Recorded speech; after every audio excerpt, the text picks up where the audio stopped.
Ois, porque o traballo sí que é unha relixión. O traballo sí que é unha relixión. A xente fai do traballo a súa relixión. Eu quero o traballo represéntame. Ti que és?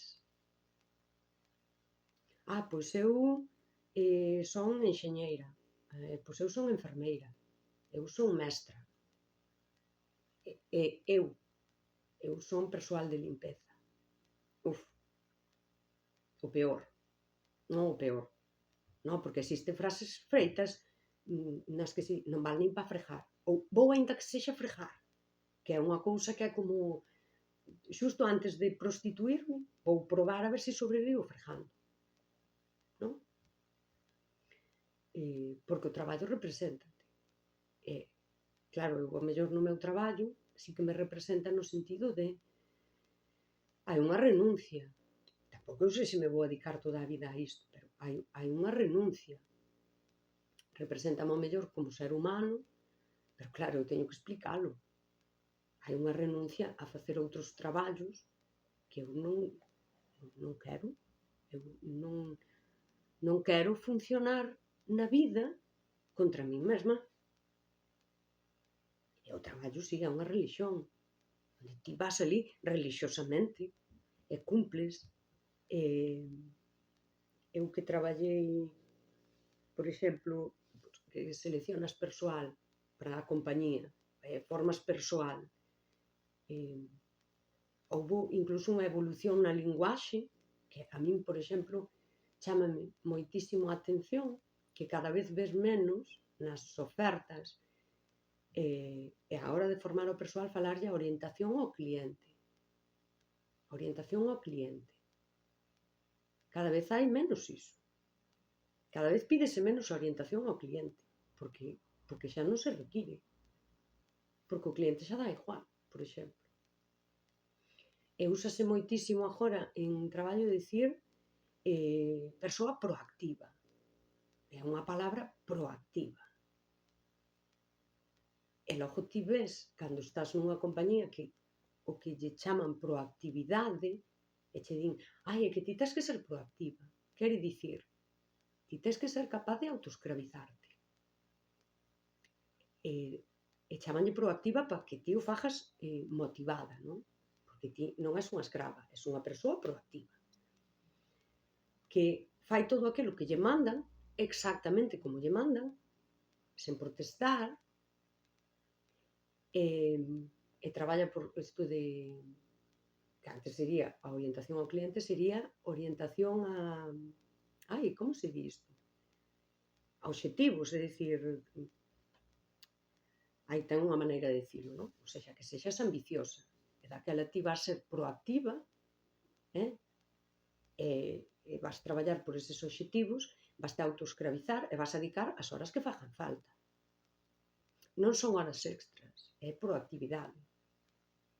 E ti vas ir de vacacións e vas a abrir unha vez na semana o correo electrónico, porque ti és unha persoa proactiva.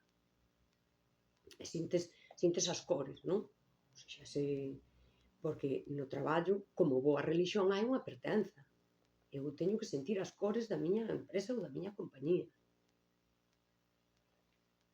O sea, pero é que eu agora que 15 días, sabes, porque, non sei, que estes correos electrónicos podémolos desviar a outra conta. Se alguén precisa algo, que, por favor, haxa alguén que o entenda.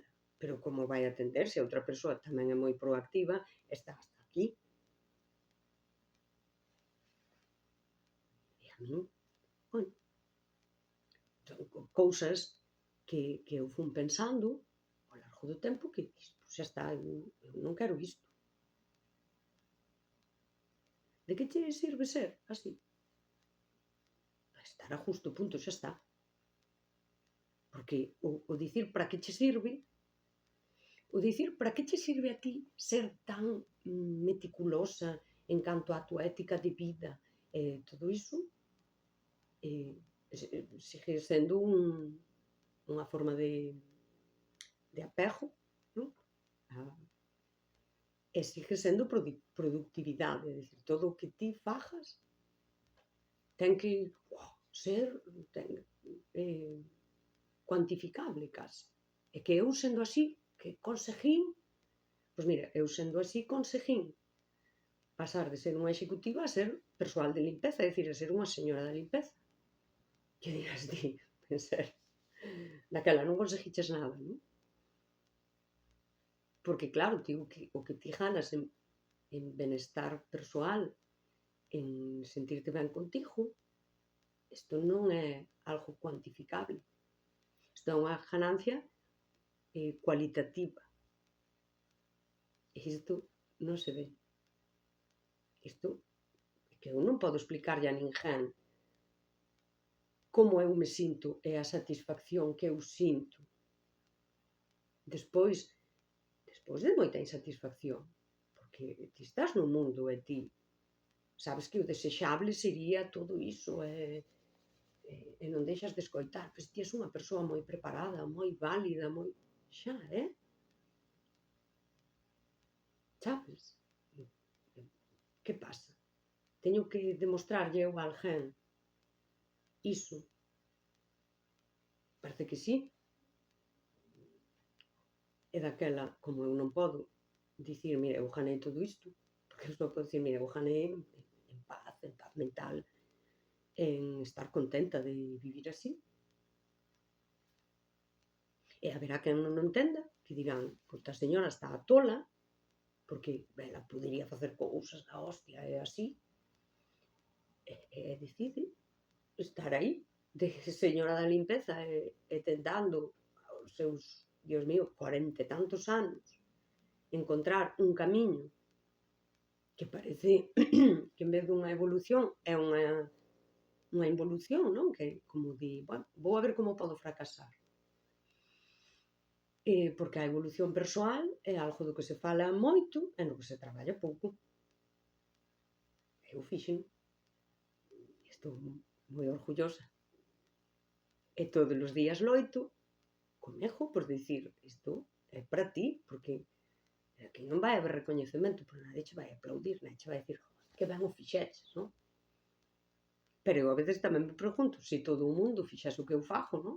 Dicir, mira, esta escravitude xa non queremos máis. Hostia, o mellor o cambio social era potente, porque claro, empezaría a decir a xente, hostia, hai xente talentosa como esta Patiño, porque eu agora, non? Que non teño ninguna intención de volver aí, porque, en serio, xa. É que a xente talentosa, é xente que ademais ten cabeza, non se está comprando esta escravitude. A xente talentosa pídeslle proactividade e diche, mira, non, eu non vou ser escrava. A mí non se me paga por, non, estar aquí e ser... Bueno, ao mellor había un cambio. Ao mellor as empresas tiñan que plantexarse como nos están tratando e o que nos están ofrecendo.